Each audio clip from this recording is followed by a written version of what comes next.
بسم اللہ الرحمن الرحیم رب اشرح لی صدری ویسر لی امری واحلل عقدۃ من لسانی یفقہوا قولی۔ عزیز طلباء، میں اسلم صاحب ہاشمی آپ کو آن لائن کلاس میں خوش آمدید کہتا ہوں۔ عزیز طلباء، آج ہم جس سبق کو پڑھیں گے اس کا عنوان ہے درد دل کے واسطے پیدا کیا انسان کو۔ اس سبق کا پہلا نصف حصہ آپ پچھلے لیکچر میں پڑھ چکے۔ اب ہم اس سبق کے بقیہ حصے کی تدریس کریں گے اور اس دوران جو مشکل پیراگراف ہیں ان کی تشریح کی جائے گی۔ عزیز طلباء، آپ نے دیکھا ہوگا کہ ہر سبق کے شروع میں کچھ تدریسی مقاصد تحریر کیے گئے ہوتے ہیں۔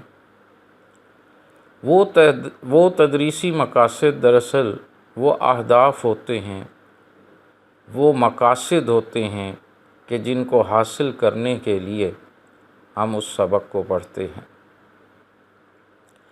درد دل کے واسطے پیدا کیا انسان کو، آج ہم اس عنوان کے تحت سبق جو پڑھنے لگے ہیں تو اس کے بھی کچھ تدریسی مقاصد ہیں، ان پر ایک نظر ڈال لیتے ہیں۔ اس طرح سبق کی تفہیم ہمارے لیے آسان ہو جائے گی۔ سبق کے تدریسی مقاصد حسب ذیل ہیں۔ نمبر 1، آداب معاشرت اور حسن سلوک کے مفہوم سے آگاہ ہو سکیں۔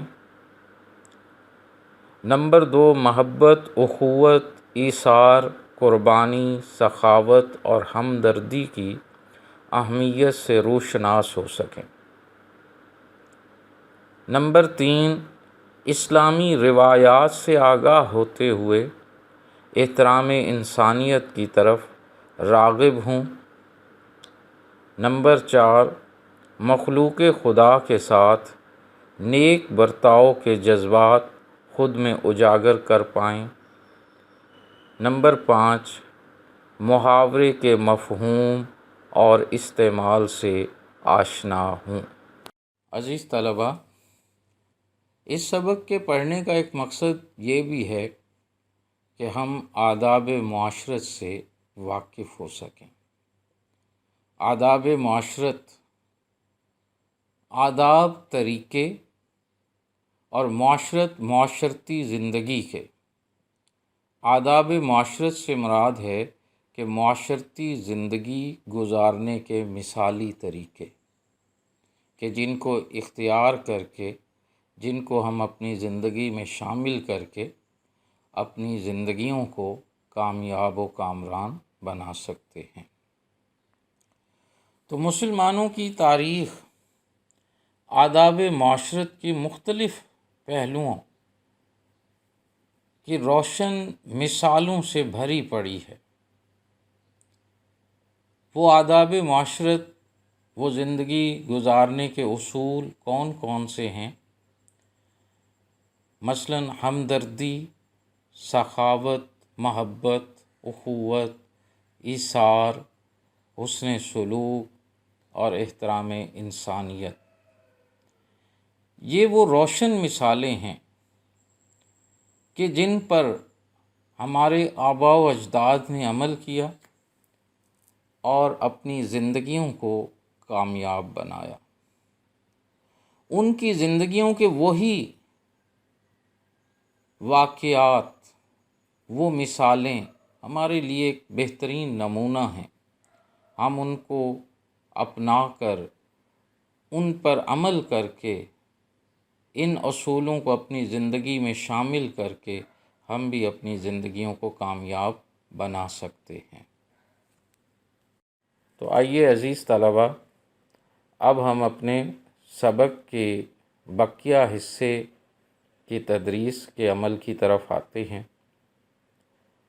کتاب کا صفحہ نمبر 13 ہے اور دوسرے پیرے سے میں پڑھنا شروع کرتا ہوں، اور جہاں جہاں کوئی مشکل لفظ پیرے میں آئے گا اس کے معنی بتاتا جاؤں گا، اور جو سطر جو جملہ وضاحت طلب ہوگا اس کی ساتھ ساتھ تشریح بھی کرتا جاؤں گا۔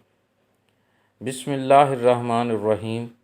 جنگ یرموک میں زخموں سے چور ایک زخمی کو جب ایک شخص پانی پلانے لگا تو اس نے قریب کراہتے ہوئے دوسرے زخمی کو پانی پلانے کا کہا۔ کراہنا، جو تکلیف کے وقت زخمی کے منہ سے آواز نکلتی ہے اس کو کراہنا کہتے ہیں۔ جب پانی پلانے والا دوسرے زخمی کے پاس گیا تو اس نے تیسرے زخمی کو پانی پلانے کا اشارہ کر دیا۔ وہ تیسرا جو زخمی تھا وہ بھی زخموں سے چور تھا اور پانی کا طلبگار تھا، اسے بھی پانی کی ضرورت تھی، تو اس لیے دوسرے نے خود کو نظر انداز کر کے اپنے حصے کا پانی تیسرے زخمی کی طرف بھیج دیا۔ تیسرے زخمی تک جب پانی پہنچا تو وہ اس دوران شہید ہو چکے تھے۔ پانی پلانے والا واپس دوسرے زخمی کے پاس آیا تو ان کی روح بھی پرواز کر چکی تھی۔ روح کا پرواز کرنا لفظی معنی ہے روح کا اڑ جانا، یعنی روح کا جسم سے نکل کر عالم ارواح کی طرف چلے جانا۔ تو اس سے مراد کیا ہے؟ فوت ہو جانا، شہید ہو جانا۔ پانی پلانے والا واپس دوسرے زخمی کے پاس آیا تو ان کی روح بھی پرواز کر چکی تھی، یعنی وہ بھی شہید ہو چکے تھے۔ جب پہلے زخمی کے پاس آیا تو وہ بھی دار فانی سے کوچ کر گئے تھے۔ دار گھر کو کہتے ہیں، فانی فنا ہو جانے والا گھر۔ دار فانی سے مراد دنیا، اور کوچ کرنا رخصت ہو جانا، چلے جانا، کہ جب پہلے زخمی کے پاس آیا تو وہ بھی دار فانی سے کوچ کر گئے تھے، یعنی وہ بھی شہید ہو چکے تھے، اس دنیا سے رخصت ہو چکے تھے۔ نزاع کے عالم اور شدید زخمی حالت میں بھی صحابہ کرام رضوان اللہ عنہم اجمعین کا یہ ایثار اور قربانی بے مثال ہے۔ نزاع کا عالم، موت کی گھڑی، وہ وقت جب انسان کے جسم سے روح نکل رہی ہوتی ہے، چاہے وہ وقت ہوتا موت کی گھڑی کا وقت ہوتا یا شدید زخمی حالت میں ہوتے، ان مواقعوں پر بھی صحابہ کرام ایثار و قربانی کا مظاہرہ کرتے تھے۔ عزیز طلبہ، ہم نے پچھلے پیرے میں جنگ یرموک کے واقعے میں دیکھا کہ ہر زخمی مسلمان اپنے دوسرے زخمی مسلمان پر اپنے پانی کو قربان کر رہا ہے۔ اب حالانکہ تینوں زخمیوں کو پانی کی اشد ضرورت ہے، تو اس جملے میں ایک لفظ ایثار آیا۔ ایثار کا معنی بھی قربانی ہے، لیکن ایثار کا درجہ قربانی کے لفظ سے بڑھ کر ہے۔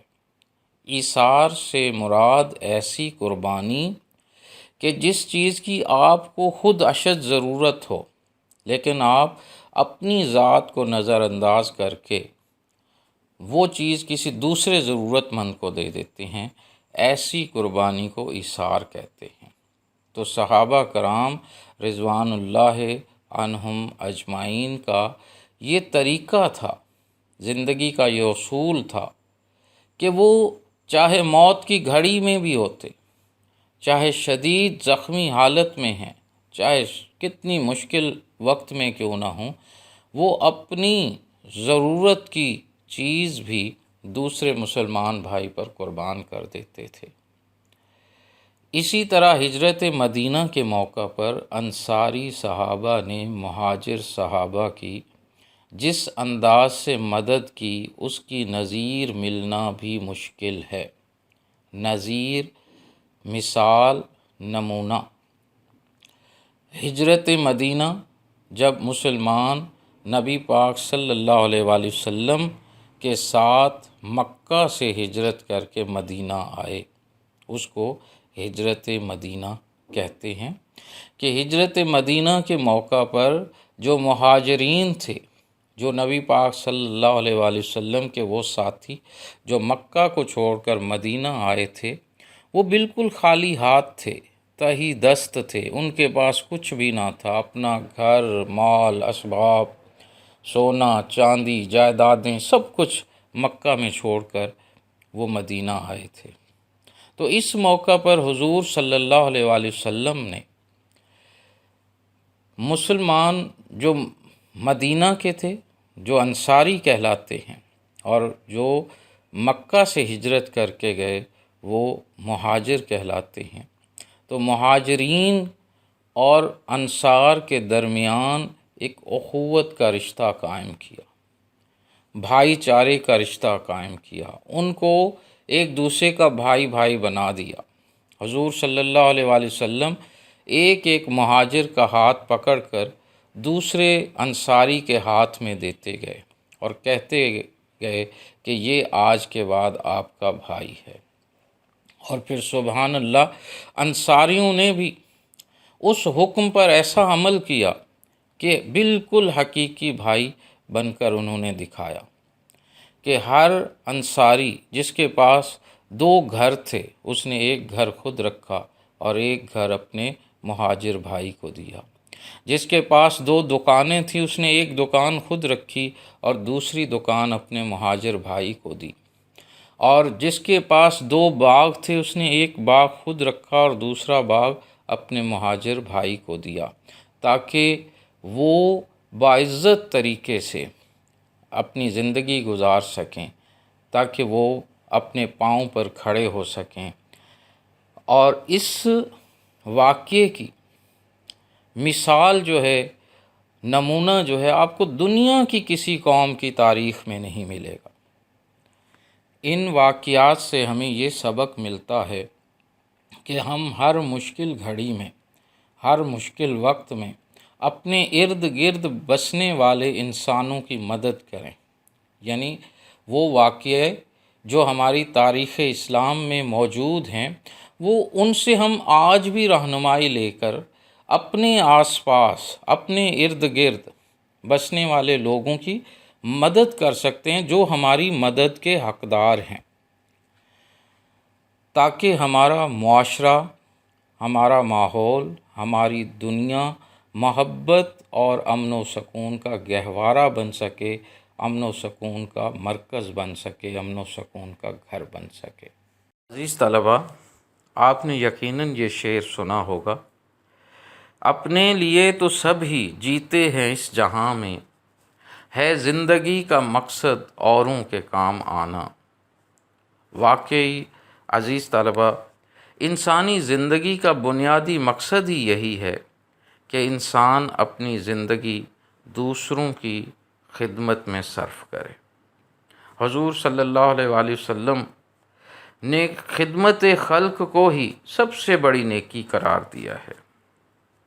اس لیے اگر ہم اپنے شہر، گلی، محلے میں نظر دوڑائیں تو ہمیں کئی ایسے لوگ، غریب، مسکین، اپاہج، کئی غریب خاندان جو ہماری مدد کے مستحق ہوتے ہیں، اور اللہ تعالیٰ نے ہمیں دولت عطا کی ہے، تو ہم اس دولت کو اپنی ذات پر، اپنے گھر بار پر خرچ کرنے کے ساتھ ساتھ ان غریبوں، مسکینوں اور اپاہجوں پر بھی خرچ کریں۔ کیوں کہ اللہ تعالیٰ نے ہماری دولت میں ان غربا کا، مساکین کا اور اپاہجوں کا بھی حصہ رکھ دیا ہے۔ اسی طرح اگر عزیز طلباء آپ ایک جماعت سے ترقی کر کے دوسری جماعت میں پہنچتے ہیں تو آپ اپنی پچھلی جماعت کی کتابوں کو بجائے اس کے کہ اسٹور میں پھینک دیں یا ردی والے کے ہاتھ بیچ دیں، تو ہمیں چاہیے کہ ہم ان کتابوں کو کسی غریب طالب علم کو دے دیں تاکہ ہماری اس مدد سے اس کا تعلیمی سلسلہ وہ جاری رہ سکے۔ اسی طرح ہمارے محلے یا ہمسائے میں کوئی بیمار ہے اور وہ ہسپتال نہیں جا سکتا تو ہم اس کی ہسپتال جانے میں مدد کریں۔ کوئی بزرگ یا نابینا سڑک پار کرنے میں مشکل محسوس کر رہا ہے تو ہم اس کا ہاتھ پکڑ کر اسے سڑک پار کرا دیں۔ عزیز طلباء، ہمارے پاس مال و دولت ہے تو اس دولت سے دوسروں کی مدد کرنا ہم پر لازم ہے۔ قرآن کریم میں نیک لوگوں کی یہ صفت بیان کی گئی ہے کہ وہ اپنے مال میں سے ضرورت مندوں اور مصیبت زدوں پر خرچ کرتے ہیں۔ حضور صلی اللہ علیہ وآلہ وسلم کا ارشاد ہے، جو شخص اپنے بھائی کی حاجت پوری کرے گا خدا اس کی ضرورت کو پورا کرے گا۔ عزیز طلباء، اب ہم سبق کے اختتام کی طرف بڑھتے ہیں۔ آخری پیرا دیکھیے، دنیا میں ہر انسان کسی نہ کسی طریقے سے دوسرے انسان کی مدد کر سکتا ہے۔ یہ در حقیقت اپنی ہی مدد ہوتی ہے، کیونکہ ہر انسان پر اچھا برا وقت آتا رہتا ہے۔ اگر ایک انسان آڑے وقت میں یعنی مشکل وقت میں اگر ایک انسان آڑے وقت میں دوسروں کی مدد کرتا ہے تو پھر جب اس پر کوئی مشکل وقت آتا ہے تو دوسرے بھی اس وقت اس کی مدد کرتے ہیں۔ ہم ایک دوسرے کا خیال رکھیں گے تو دوسرے بھی مشکل گھڑی میں، مشکل وقت میں ہماری مدد کریں گے۔ اس سے باہمی بھائی چارے کو فروغ ملے گا، یعنی اس سے ہم مسلمانوں میں بھائی چارہ، اخوت کا جو جذبہ ہے وہ پیدا ہوگا، یعنی ہم تمام مسلمان آپس میں بھائی بھائی بن کر رہیں گے اور ایک بھائی دوسرے بھائی کی مدد کرنے کے لیے ہر وقت تیار رہے گا، اور معاشرہ بھی ترقی کرے گا، یعنی اسلامی معاشرہ، مسلمان معاشرہ وہ بھی ترقی کرے گا۔ دین اسلام بھی ہمیں یہی درس دیتا ہے کہ لوگوں میں سب سے اچھا وہ ہے جو لوگوں کو فائدہ پہنچاتا ہے۔ ہمیں چاہیے کہ ہم ہر ضرورت مند کی مدد رنگ، نسل، زبان، مذہب اور علاقے کی تفریق یعنی فرق کے بغیر صرف اور صرف اللہ کی خوشنودی کے لیے کریں۔ طلباء، آج ہم نے جو سبق پڑھا اس کا عنوان تھا درد دل کے واسطے پیدا کیا انسان کو۔ میں اپنے اس سبق کا اختتام اقبال کے شعر پر کرنا چاہوں گا۔ خدا کے بندے تو ہیں ہزاروں، بنوں میں پھرتے ہیں مارے مارے، میں اس کا بندہ بنوں گا جس کو خدا کے بندوں سے پیار ہوگا۔ میں اس شعر کا مختصر سا مفہوم بھی بتائے دیتا ہوں۔ شاعر کہتا ہے کہ اس دنیا میں اللہ کے نیک بندے تو ہزاروں ہیں جو اپنے گھروں کو، شہروں کو چھوڑ کر جنگلوں میں پھرتے ہیں اللہ کی عبادت کے لیے، مگر میں خدا کے اس نیک بندے کا بندہ بنوں گا، یعنی غلام بنوں گا جو خدا کی مخلوق سے پیار کرتا ہے۔ تو خدا کے بندوں سے محبت کرنا یہ سب سے بڑی نیکی ہے۔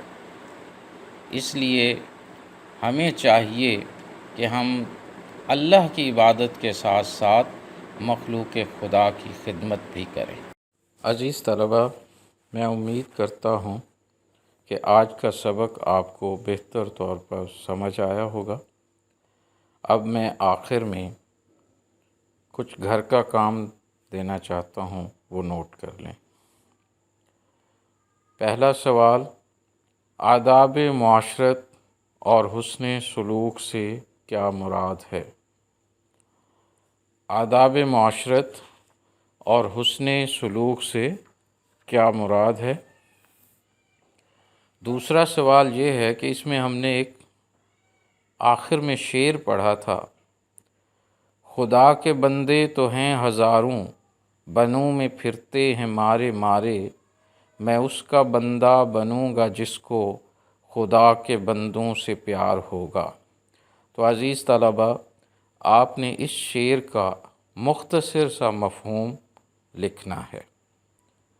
اب میں اجازت چاہوں گا۔ اللہ تعالیٰ آپ کو سلامت رکھے۔ خدا حافظ۔